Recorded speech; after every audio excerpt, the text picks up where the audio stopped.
धनु राशि वालों, आने वाला हफ्ता यानी 1 नवंबर से लेकर 7 नवंबर 2025 तक का समय आपके लिए कैसा रहेगा। हम आपके जीवन के हर एक पहलू पर, आपकी करियर लाइफ, आपकी फाइनेंशियल सिचुएशन, आपकी लव एंड फैमिली लाइफ, आपकी हेल्थ और स्टूडेंट्स के लिए ये सप्ताह क्या खास लेकर आ रहा है, इस पर एक गहरी डिटेल्ड चर्चा करेंगे।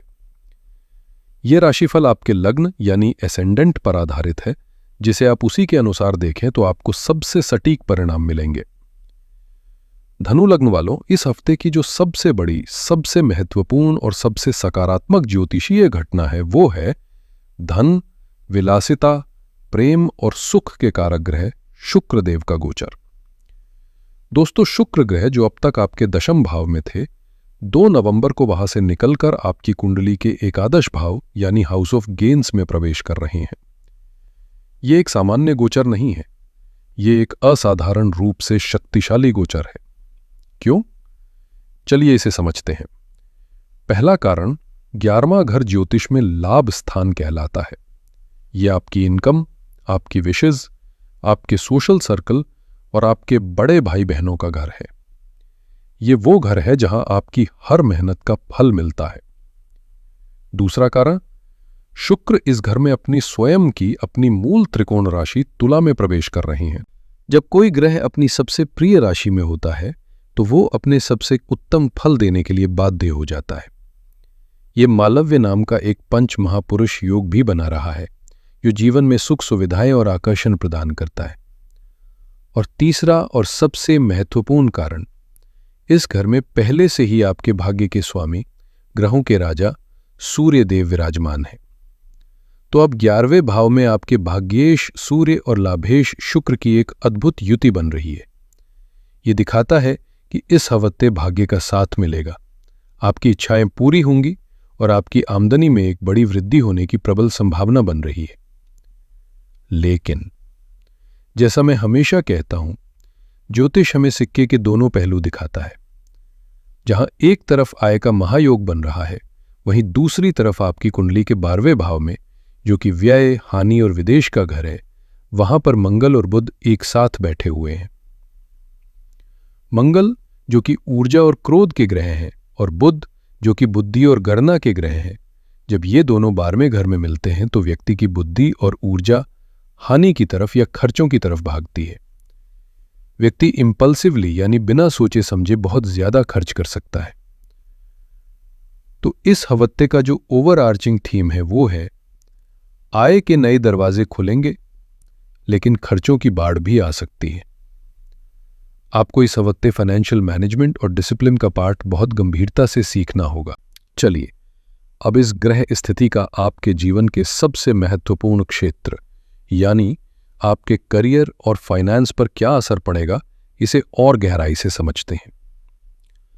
जो लोग नौकरी करते हैं उनके लिए हफ्ते की शुरुआत यानी 1 और 2 नवंबर किसी वरदान से कम नहीं है। इन दिनों को आपकी जॉब के लिए बेस्ट बताया गया है। इसका कारण समझिए। हफ्ते की शुरुआत में चंद्रमा आपके तीसरे घर में रहेंगे। तीसरा घर आपके पराक्रम, आपके कम्युनिकेशन स्किल्स और आपकी हिम्मत का होता है। यह आपको अपने ऑफिस में कोई बोल्ड इनिशिएटिव लेने, कोई बेहतरीन प्रेजेंटेशन देने या अपनी बात को पूरे कॉन्फिडेंस के साथ रखने की शक्ति देगा। साथ ही 2 नवंबर तक शुक्र आपके कर्म स्थान यानी 10वें घर में रहेंगे, जो आपके काम में क्रिएटिविटी और डिप्लोमेसी का स्पर्श देंगे। इन दोनों वजहों से हफ्ते के पहले 2 दिन प्रमोशन की बात करने, इंटरव्यू देने या किसी नए प्रोजेक्ट को शुरू करने के लिए अति उत्तम है। 2 नवंबर के बाद जब शुक्र और सूर्य दोनों 11वें भाव में आ जाएंगे तो ये कर्मफल प्राप्ति का समय होगा। इसका मतलब है आपने जो भी मेहनत की है उसका रिवॉर्ड मिलने का समय आ गया है। यह रिवॉर्ड एप्रिसिएशन के रूप में, किसी बोनस के रूप में या सैलरी हाइक की खबर के रूप में आ सकता है। सूर्य जो आपके भाग्य के स्वामी हैं, वो सुनिश्चित करेंगे कि आपके सीनियर्स और मैनेजमेंट आपकी काबिलियत को पहचाने और आपको उसका श्रेय दें। बिजनेस करने वाले जातकों के लिए तो ये पूरा सप्ताह ही एक गोल्डन पीरियड का हिस्सा है। जैसा कि आपकी फोरकास्टिंग में कहा गया है, 1 से 20 नवंबर तक का समय व्यापार के लिए बहुत ही शानदार है। 11वें घर में सूर्य शुक्र की युति आपके बिजनेस नेटवर्क को स्काई रॉकेट कर सकती है। नए और प्रभावशाली लोगों से आपके संपर्क बनेंगे, आपकी सोशल लाइफ बहुत एक्टिव रहेगी और इन्हीं सोशल गैदरिंग्स में आपको कोई बड़ी बिजनेस डील मिल सकती है। अगर आपका काम luxury items, fashion, beauty products, media या एंटरटेनमेंट से जुड़ा है तो आपको इस गोचर का असाधारण लाभ मिलने की संभावना बन रही है। अब आते हैं सबसे महत्वपूर्ण और सबसे ट्रिकी हिस्से पर, यानी आपके फाइनेंसेस पर। जैसा मैंने बताया, 11वें घर में बना यह महायोग आपकी आमदनी को बढ़ाने के कई रास्ते खोलेगा।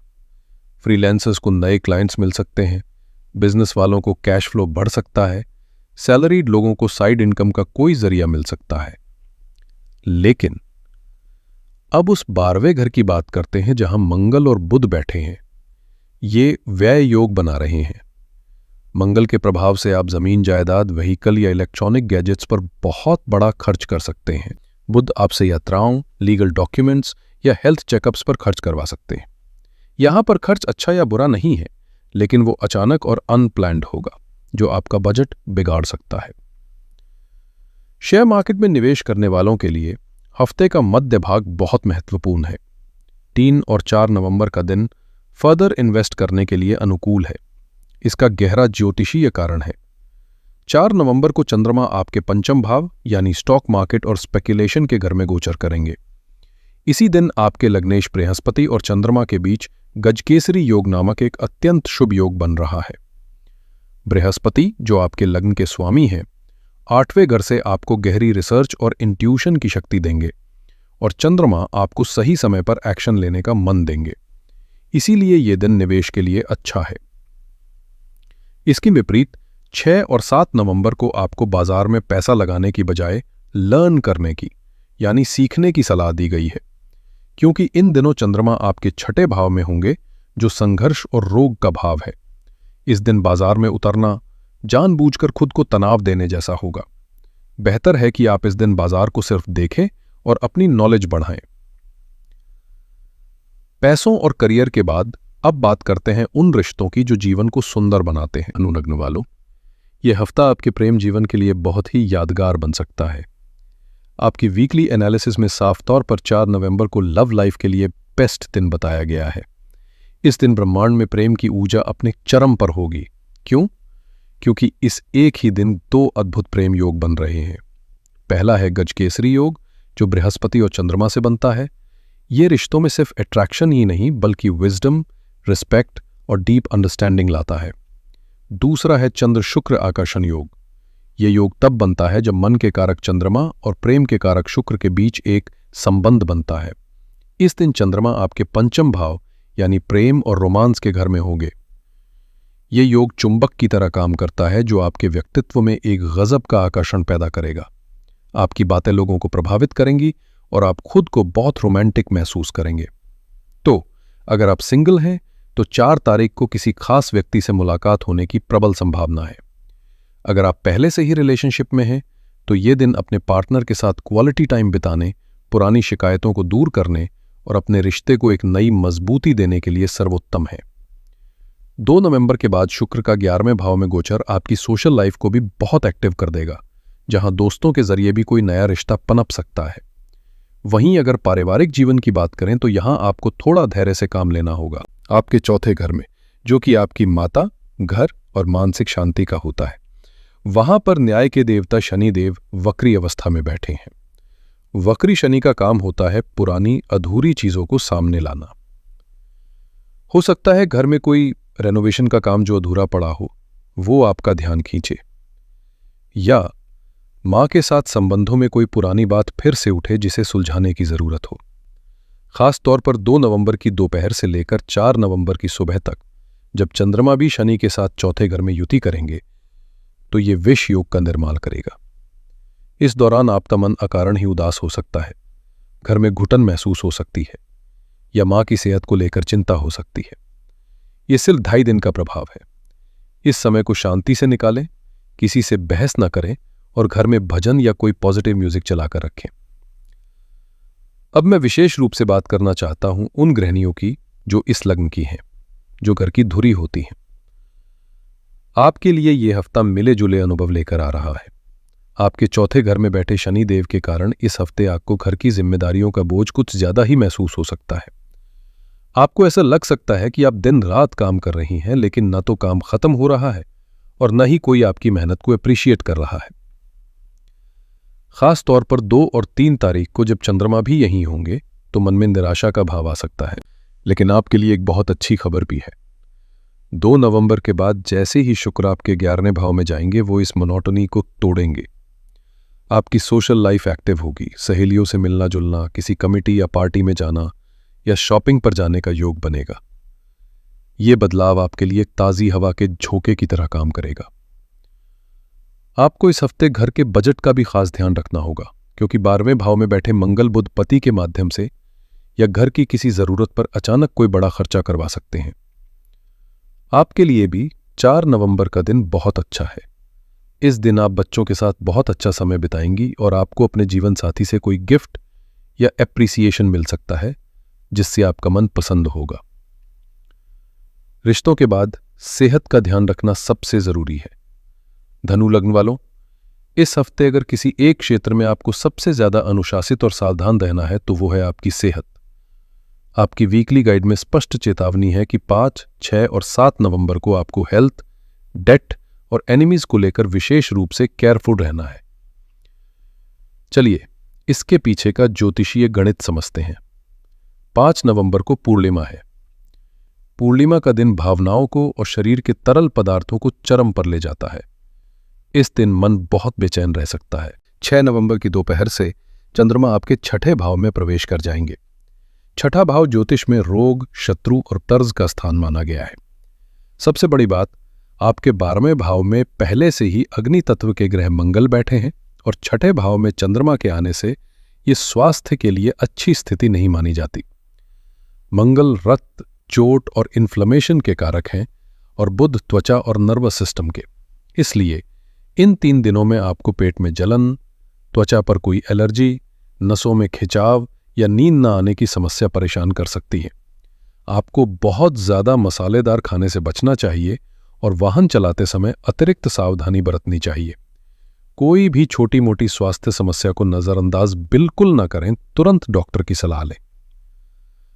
और अब बात हमारे युवा दोस्तों यानी स्टूडेंट्स की। आपके लिए ये हफ्ता एक मिला जुला संदेश लेकर आ रहा है।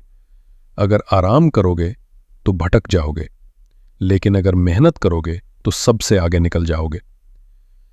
आपकी कुंडली में 5म भाव, जो कि शिक्षा और बुद्धि का होता है, उसके स्वामी मंगल है और वो इस हफ्ते कुंडली के 12वें भाव में चले गए हैं। 12वां भाव हानि और भटकाव का है। इसका सीधा सा मतलब है कि इस हफ्ते आपका मन पढ़ाई से भटककर मोबाइल गेम्स, सोशल मीडिया या व्यर्थ की चिंताओं में लग सकता है। आपका पढ़ाई करने का मूड ही नहीं बनेगा। लेकिन 6 और 7 नवंबर को आपके लिए बेस्ट दिन बताया गया है और साथ में वर्क हार्ड की हिदायत भी है। ऐसा इसलिए क्योंकि इन दिनों चंद्रमा आपके 6ठे भाव में होंगे, जो कंपटीशन का भाव है। ये वो समय है जब आप अपने कॉम्पिटिटर्स को पीछे छोड़ सकते हैं। तो अगर आप किसी कॉम्पिटिटिव एग्जाम की तैयारी कर रहे हैं तो इन 2 दिनों में अपनी पूरी जान लगा दीजिए। मुश्किल टॉपिक्स को उठाएं और उन्हें खत्म करने का चैलेंज लें। ये ग्रह स्थिति आपको आलस भी देगी और लड़ने की हिम्मत भी। चुनाव आपका है। तो चलिए पूरे हफ्ते की इस विस्तृत चर्चा को कुछ आसान शब्दों में समराइज करते हैं। इस हफ्ते की सबसे अच्छी बात यह है कि आपकी इनकम, सोशल लाइफ और लव लाइफ के लिए ये असाधारण रूप से शुभ है। सूर्य शुक्र की युति आपकी इच्छाओं की पूर्ति करेगी और समाज में आपका मान सम्मान बढ़ाएगी। करियर और बिजनेस में भी तरक्की के मजबूत योग हैं। हफ्ते की शुरुआत नौकरी पेशा लोगों के लिए बहुत शानदार है और व्यापारियों के लिए पूरा हफ्ता ही लाभकारी है। लेकिन आपको 2 चीजों पर लगाम लगानी है। पहला, आपके बेतहाशा बढ़ते हुए खर्चे और दूसरा, हफ्ते के अंत में आपकी सेहत। इन दोनों मामलों में लापरवाही बिल्कुल न करें। इस हफ्ते का आपके लिए सबसे शुभ और भाग्यशाली दिन 4 नवंबर रहेगा। इस दिन बन रहे गजकेसरी और चंद्र शुक्र आकर्षण योग आपको प्रेम, निवेश और रचनात्मक कार्यों में सफलता दिलाएंगे। और इस हफ्ते की सबसे बड़ी सावधानी है, आवेग में आकर कोई भी वित्तीय या स्वास्थ्य संबंधी निर्णय ना लें। और हाँ, 7 नवंबर को चंद्र बुध कपट योग भी बन रहा है, जिसका अर्थ है कि कोई आपको बातों में उलझाकर धोखा दे सकता है। इसलिए इस दिन किसी भी दस्तावेज पर बिना पढ़े हस्ताक्षर ना करें और किसी पर भी आंख बंद करके भरोसा करने से बचें। इस हफ्ते की चुनौतियों को अवसर में बदलने और शुभ फलों को बढ़ाने के लिए मैं आपको कुछ बहुत ही सरल और अचूक उपाय बता रहा हूं, और मैं उनके पीछे का कारण भी बताऊंगा। पहला उपाय है 12वें घर में मंगल और बुध के कारण हो रहे खर्चों और मानसिक तनाव को कम करने के लिए प्रतिदिन हनुमान चालीसा का पाठ करें। ऐसा क्यों? क्योंकि मंगल की उग्र ऊर्जा को केवल हनुमान जी की भक्ति ही शांत कर सकती है। 12वें भाव का मंगल ऊर्जा को नष्ट करता है। हनुमान चालीसा का पाठ उसी ऊर्जा को आपकी आध्यात्मिक शक्ति में बदल देगा, जिससे आपके खर्चे भी नियंत्रित होंगे और मन भी शांत रहेगा। दूसरा उपाय है हफ्ते के अंत में स्वास्थ्य संबंधी परेशानियों और मानसिक बेचैनी से बचने के लिए 5 नवंबर को पूर्णिमा की रात चंद्रमा को चांदी के गिलास से दूध और जल मिलाकर अर्घ्य दे और ओम सो सोमाय नमः मंत्र का 108 बार जाप करें। ऐसा क्यों? क्योंकि चंद्रमा आपके मन और शरीर के जल तत्व का कारक है। 6ठे भाव का गोचर इसी को पीड़ित करेगा। चंद्रमा को अर्घ्य देना और उनके मंत्र का जाप करना सीधे तौर पर आपके मन को मजबूत करता है और शीतलता प्रदान करता है, जिससे स्वास्थ्य और मन दोनों शांत रहते हैं। और तीसरा उपाय, आपके लग्नेश बृहस्पति अष्टम भाव में है, जो कि एक चैलेंजिंग पोजीशन है। उनके बल को बढ़ाने के लिए प्रतिदिन स्नान के बाद अपने मस्तक पर केसर का तिलक लगाएं। ऐसा क्यों? क्योंकि बृहस्पति आपके लग्न के स्वामी हैं, यानी वो आपके शरीर, आत्मा और आपके सुरक्षा कवच हैं। केसर बृहस्पति की सबसे प्रिय वस्तु है। मस्तक पर यानी आज्ञा चक्र पर केसर का तिलक लगाने से आप हर दिन अपने लग्नेश की पॉजिटिव एनर्जी को एक्टिवेट करते हैं, जो आपको हर मुश्किल से बचाने में मदद करती है। इन उपायों को पूरी श्रद्धा से करें, आपको निश्चित ही अद्भुत लाभ मिलेगा। तो दोस्तों, ये था धनु लग्न के लिए 1 से 7 नवंबर 2025 तक का ये विस्तृत साप्ताहिक राशिफल। मैं हृदय से आशा करता हूं कि आप इन ग्रहों की ऊर्जा को समझकर सही दिशा में प्रयास करके अपने हफ्ते को न सिर्फ सफल बल्कि शानदार बना पाएंगे। अगर आपको ये वीडियो अच्छी लगी हो और आपको ग्रहों को समझने में मदद मिली हो तो इस वीडियो को लाइक करें, अपने दोस्तों और परिवार के साथ शेयर करें, ताकि वो भी इस मार्गदर्शन का लाभ उठा सकें। और हमारे इस परिवार से जुड़ने के लिए चैनल को सब्सक्राइब करना ना भूलें। आप सभी का आने वाला हफ्ता मंगलमय हो, आनंदमय हो। हर हर महादेव।